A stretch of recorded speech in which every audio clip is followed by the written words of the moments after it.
We always talk about the money, follow the money. Well, the Trump administration is moving to dismantle a landmark federal program that has supported minority and women-owned businesses for more than 4 decades. This could have major consequences for black entrepreneurs and the people that work for them. The Department of Justice has filed a proposed settlement to end the $37 billion Disadvantaged Business Enterprise Program. It allocates at least 10% of federal transportation funding to firms owned by historically marginalized groups. The move comes after 2 white-owned Indiana construction companies sued the Department of Transportation in 2023, arguing that their DBE program was unconstitutional and amounted to discrimination against non-minority businesses. Now, mind you, 90% of the $700 billion in federal contract goes to white people. And of the minority and women business enterprises, white women get 78% of that. No shock, Donald Trump administration sided with the white plaintiffs, stating that the program's race and gender-based requirements, quote, can no longer pass constitutional scrutiny in light of recent Supreme Court decisions, which is actually bullshit.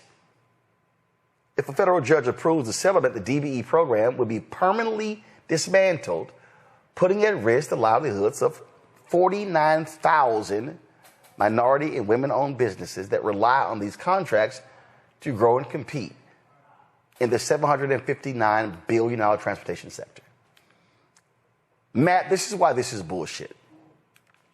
They are trying to take the Supreme Court decision regarding race and admissions applied to everything. That's bullshit, Matt. The Supreme Court is on record as laying out the parameters of affirmative action in contracting in previous decisions.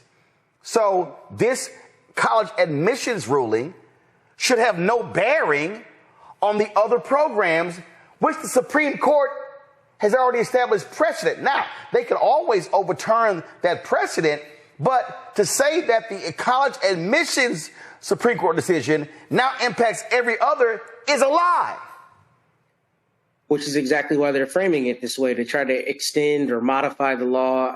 There's a rule in the federal rules of civil procedure that says you can try to modify existing law in certain circumstances, and that's what they're trying to do. They're trying to engraft that upon any issue where there is a racial component to it, or they think there's an affirmative action component to it, and they're trying to take that logic and attack every single thing, a la Edward Bloom, which we know he's doing and others behind that movement are doing. And I have really 3 thoughts on this.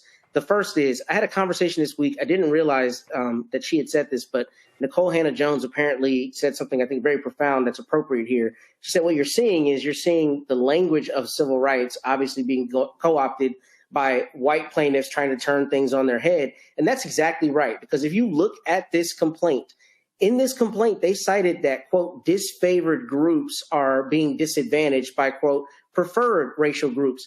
It's crazy that they would frame it that way because they're calling the white people here disfavored.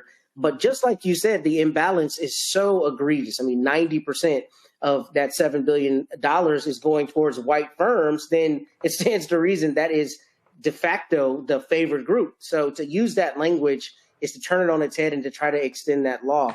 But the other thing about it that's bogus is that the Trump administration is apparently on record in this court filing saying that this was patently unconstitutional.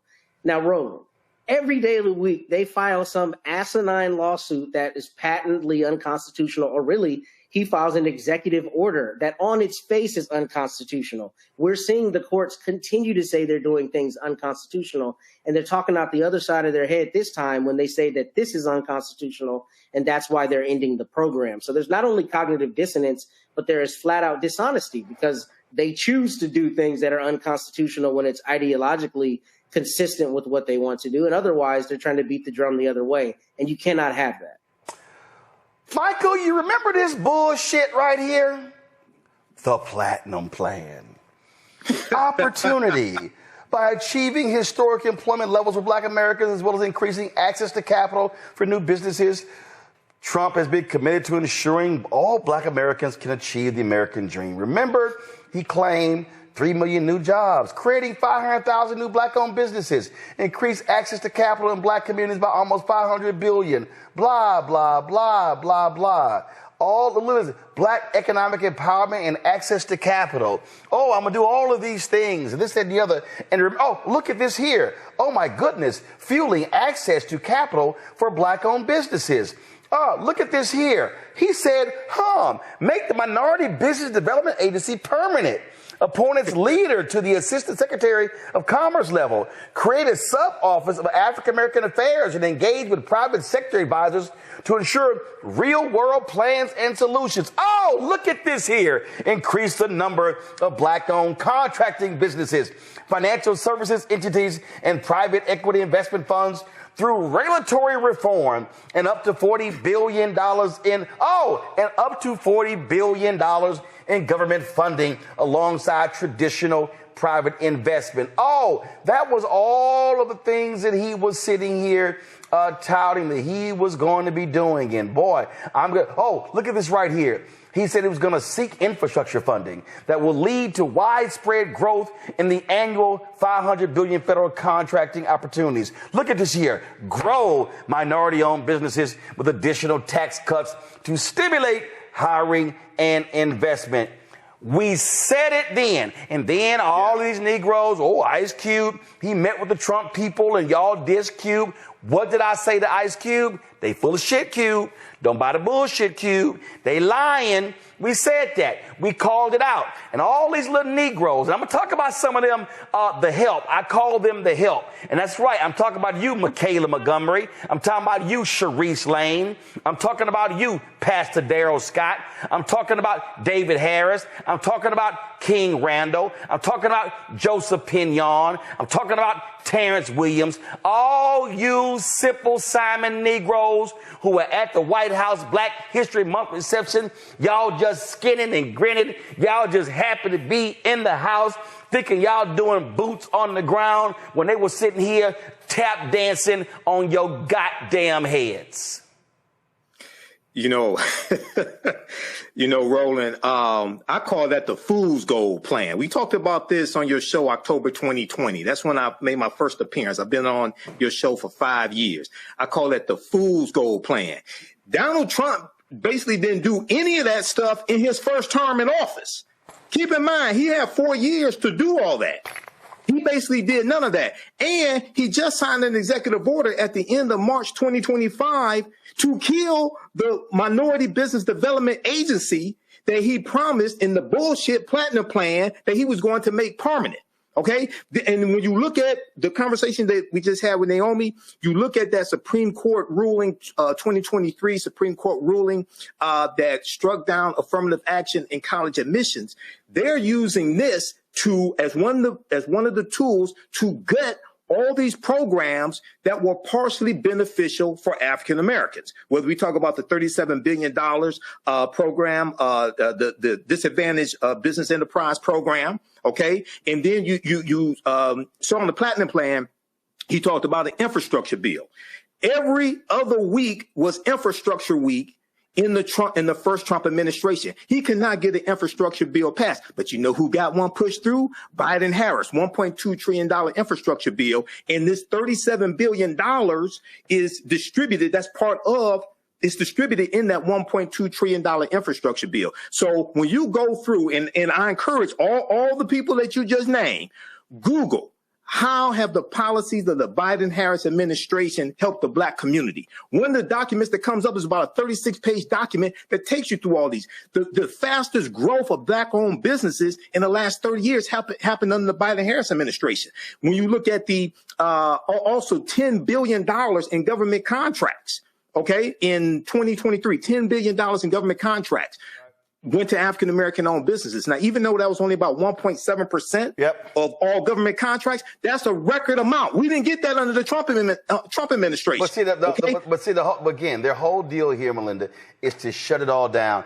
And I ain't sitting here saying where the fans at. I'm saying where the FBA at, where the B1 at. Where all y'all Negroes? Come on. Here's what I want to know. Philip Scott, Jason Black, Come on. Vicky Dillon. On them to help. Vicky Dillon. Come on. What's the other boy with little documentaries? I forgot his little name. All y'all, all them Negroes. Your vote ain't gonna do nothing. It ain't gonna do nothing. It ain't gonna achieve nothing. Really? And these are saying, hold up. Where you punk ass at, Boyce Watkins? All y'all ran y'all miles. Y'all was shitting on Kamala, shitting on Biden. Y'all was sitting there, all of y'all nonsense. And we told y'all, voting has an impact. And then y'all run it. So I love the same Negroes. Yeah, I'm specifically, because see, normally I don't even say nothing about his sorry, trifling ass. But I'm going to go ahead and say it. All this bullshit, Boyce Watkins, after Trump inauguration, we focus on black-owned businesses, building black-owned businesses, supporting black-owned businesses. Well, please tell me this. If your ass can't get access to federal contracts and your ass can't get state contracts, then they're going to target county contracts, then they're going to target city contracts and school district contracts. What your ass going to get? Oh, I'm sorry, because when they also shut down DEI, now you can't get corporate. So I just want to know, all of y'all support black-owned businesses, Negroes, who shitted on Harris and saying, damn her, and you, well, I ain't say vote for Trump, but that's what you were saying indirectly. I just want to know, if to shut down this program, forget the contracts. So again, we're seeing loss of contracts in corporate, loss of contracts in federal. Republicans are controlling the red states where black people are. So what do you think they're going to do next in Texas, Louisiana, Mississippi, Alabama, Florida, Tennessee, South Carolina? Republicans control North Carolina legislature. What do you think is going to happen in Arkansas? What do you think? So that's all I'm trying to understand. But we would call shields. We would call kiss up to the Democratic Party. See, all you so-called wannabe fake-ass radicals, super-duper revolutionaries, here's what I want to know. Every black person can't sell incense. Every black person can't have a T-shirt business. Every black person can't sit here. So I just want to know, what businesses do y'all think black people can actually create? And here's the reality that nobody wants to own up. The United States economy is a $30 trillion economy. Black people do not have enough money to solely fund black people. Right. It's just a fact. If black spending power is 1.6 trillion, and if we know that most Americans are spending half of their income on housing, boom, 1.6 is now cut to 800 billion. So we ain't got the food, we ain't got the clothes, we ain't got to any of that stuff as well. So the point I'm saying is, you cannot grow a black business sector if you're only serving one community. And when you're getting X'd out, and now we're talking engineering firms, architecture firms. Now we're talking about contracts with DOD. Now we're talking about contracts with every federal government agency. Please tell me what's going to happen. But we were shields. We were sitting here. Oh, we were on the plantation. Oh, we were sitting here kissing up to Kamala. All this shit has happened, and we ain't even hit the 6-month mark of this white supremacist administration. Well, there are a couple things I want to respond to. First, Michael, I do love that you did point out how Trump did not do anything in those 4 years in regards to the Platinum Plan. And that's also the excuse that people used for Kamala, but they didn't give her the chance when she wasn't even president in the first place. So I do love that you pointed that out. But I think that this is a clear move to obviously block Black people specifically, but also women and minorities from just achieving any form of economic success. Yeah. It's just a way to strip away the support that we need to level the playing field, because they don't want us to level the playing field. Yeah. They want to gaslight us to make it seem like we don't have enough money, we don't have the infrastructure, we don't have the good businesses. Sustain. It's a way for them to continue to control us. And the reality is that we've had generations of exclusion and discrimination that have kept us from allowing our Black businesses to succeed. And that's exactly why they are getting rid of this help, because they don't want us to surpass them in any way. They don't want us to achieve any form of success. Do all y'all on the show, do y'all remember? Let me just go ahead and pull this up because I think a lot of people just seem to forget. So just in case anybody is sitting here saying, you know, I don't know about all that role, just go to my iPad. See, if y'all go right now to YouTube and type in Roland Martin Defund Black America, you are going to see these are the segments that we did. We've done thus far where I said Trump wants to defund Black America. Oh, I laid it all out. I'm sorry. What is this right here? Oh, this is called White Fear, how the browning of America is making white folks lose their minds. Everything in this book I've been saying since 2009. The book was published in 2022. You can get it on Audible as well. Oh, I'm sorry. What was I saying in this book? They're going to be attacking every single economic program that black people have been able to participate in. Oh, and let me be real clear. I'm not saying those programs have been amazing, have been great, have been wonderful. My point is they actually exist. Last point I'll make before I go to break. This is also for you Simple Simon some bitches out there who was sitting here talking all this shit, calling all this out. Y'all saying, well, see, all that stuff, that ain't got down to the brother and the sister in the hood. That's also a lie. Because you know what? When you own a black-owned business, you're likely going to be employing black people. That means somebody not only is a VP or a COO, a salesperson, they also might be an assistant or a receptionist. That means that they now have a job and they are also funding other family members. It also means that, well, where else are you going to go? Oh, those same black-owned businesses are funding black institutions. Those same black-owned businesses are creating economic opportunities and funding HBCUs. They are tithing in churches. They are supporting black organizations. Oh, I'm not talking just about the Divine Nine. I'm not talking just about Alpha and AKA and Delta and Omega and Kappa and all the Divine Nine. I'm not talking just about Prince Hall Mason. I'm not talking just about the Lynx or Jack and Jill or the top ladies of distinction. See, all y'all punk ass, the black boule.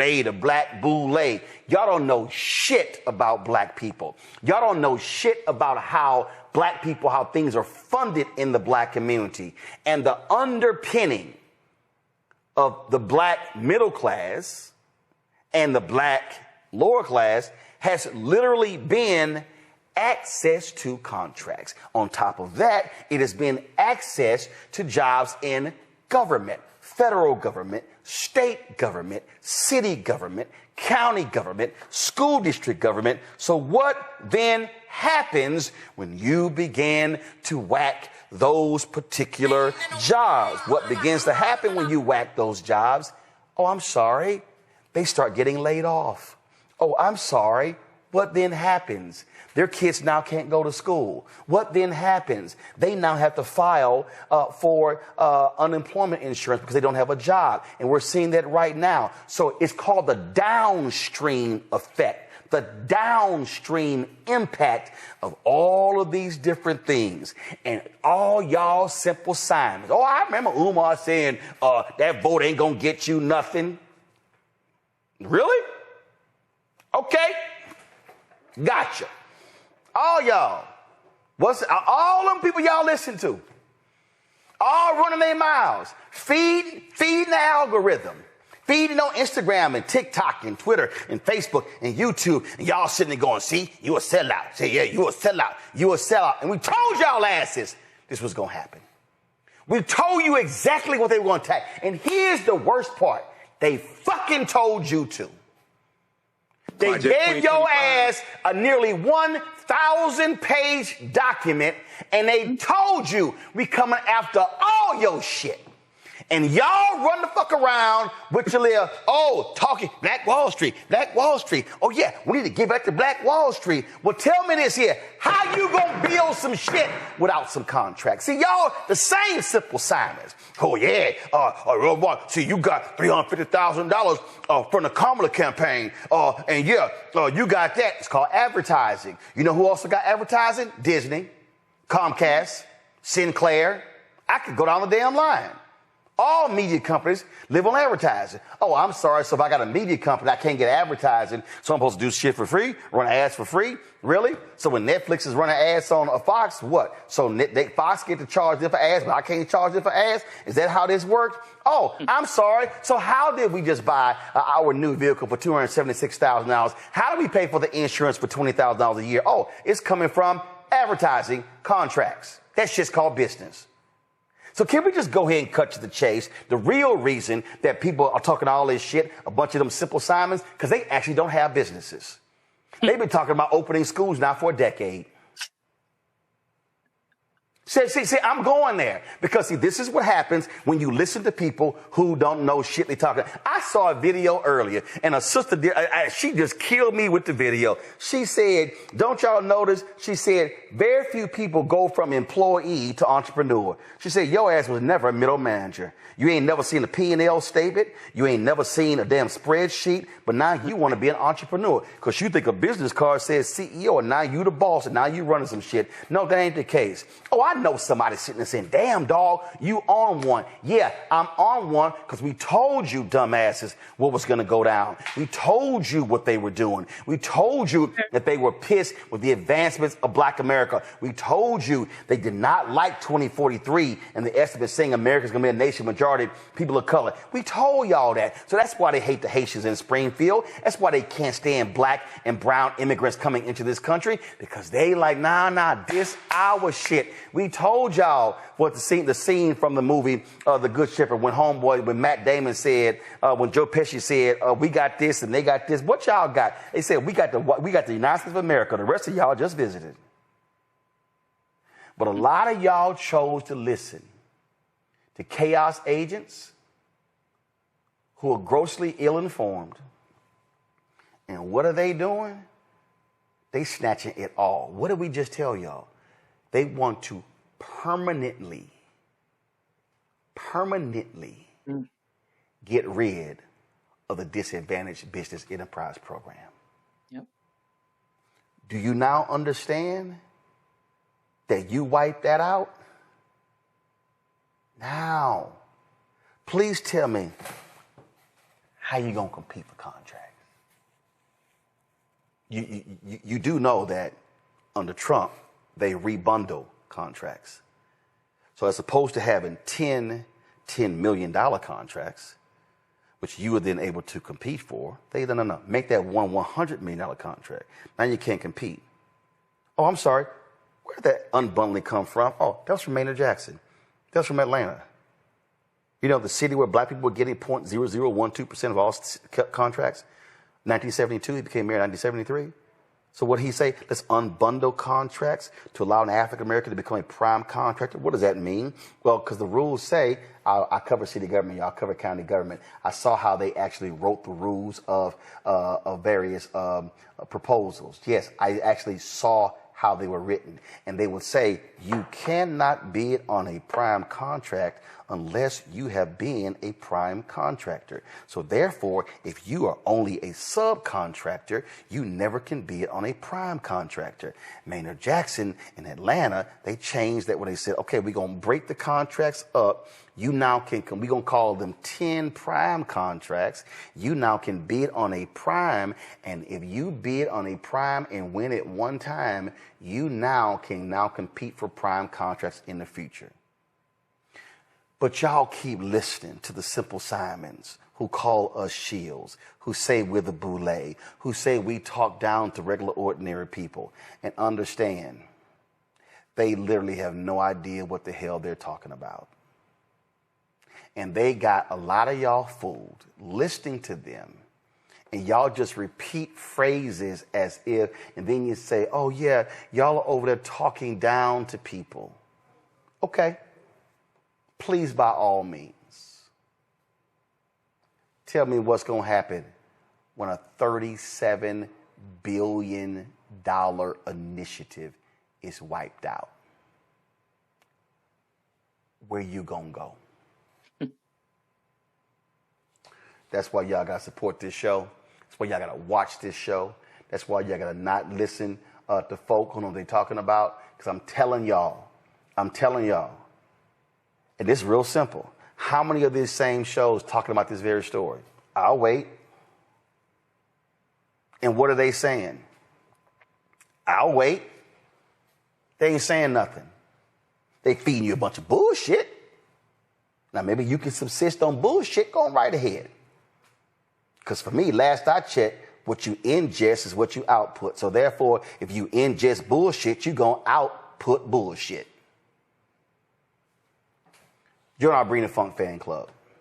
We do this every single night.